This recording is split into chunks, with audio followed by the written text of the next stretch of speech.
Madam President. Senior Senator from Illinois. Madam President, let me first thank my colleague from Texas. We disagree from time to time, but when we agree, I feel good about it. And today we do agree, certainly on the Ukrainian war and the role and responsibility of the United States. The senator from Texas was in Munich at the security conference. It was such an inspiring get-together. Leaders from all over Europe and from many parts of the world all came together and virtually unanimous in their opinion that this aggression by Vladimir Putin needed to be stopped. And we needed to do everything in our power, either through NATO or other alliances and friendships, to show our solidarity. I thank the senator from Texas for his statements. What a sharp contrast in leadership last week. First, Presidents Biden and Zelensky together in Kyiv, standing resolutely in the face of Russian aggression. President Biden went to neighboring Poland, where he told an enthusiastic crowd of thousands, and I quote, "1 year ago, the world was bracing for the fall of Kyiv. I can report Kyiv stands strong, Kyiv stands proud, it stands tall, and most important, it stands free." That was a statement by President Biden visiting Poland.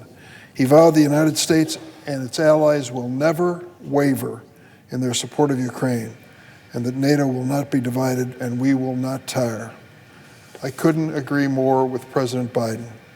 The same sentiments were on display at this Munich Security Summit that I referenced. Nearly 30 of my Senate colleagues joined us in this international conference.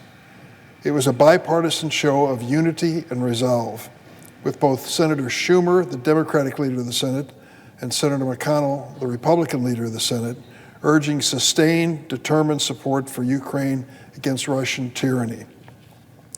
Compare these messages of transatlantic and bipartisan unity to the rambling set of manufactured grievances delivered at nearly the same time by the Russian war criminal Vladimir Putin. The contrast could not have been starker. Many Russian officials in attendance at Putin's speech sat stone-faced. Some even dozed off. They may have wondered what kind of nightmare had befallen the Russian people in the pursuit of one man's murderous folly. Following the Munich Security Conference, Senator Jeanne Shaheen of New Hampshire and I had the opportunity to visit the former Soviet-dominated countries of Georgia and Romania. Both nations remember Russian tyranny all too well and have spent their decades of independence working to be part of the transatlantic community of democracies. Georgia suffered most recently at the hands of Russian imperialism. Putin militarily seized 20% of the landmass of Georgia, territory still occupied illegally by the Russians today. Georgia has so much talent and so much potential. The overwhelming majority of the people of that country see their future in Europe and the West. The Georgian military has worked closely with the United States, and we have strong cooperative relations on a wide range of issues. So it's my hope that Georgia will continue its path towards the European Union and eventual NATO membership. That is for the Georgians to decide, but I believe they would be valuable allies in the NATO alliance. It has some serious issues to resolve, incidentally. Georgia is still facing some political questions which the world is watching closely. A few potentially self-inflicted setbacks to avoid, such as the proposed law on disclosure by non-governmental organizations, a step, I'm afraid, that is backwards for a nation aspiring to freedom. But with the right political will and vision, these issues can be overcome in a way that ensures a better and more secure future for the Georgian people. And in the same Black Sea region, Senator Shaheen and I visited Romania, my first time, an Eastern European nation already firmly in EU and NATO. What a NATO ally it is. We stopped at MK Air Base in eastern Romania, where thousands of U.S. soldiers from the legendary 101st Airborne are stationed. They are the U.S. military forces closest to the fight in Ukraine. Nearby, we could see rows of grain ships departing Ukraine, and occupied Crimea only a short distance away.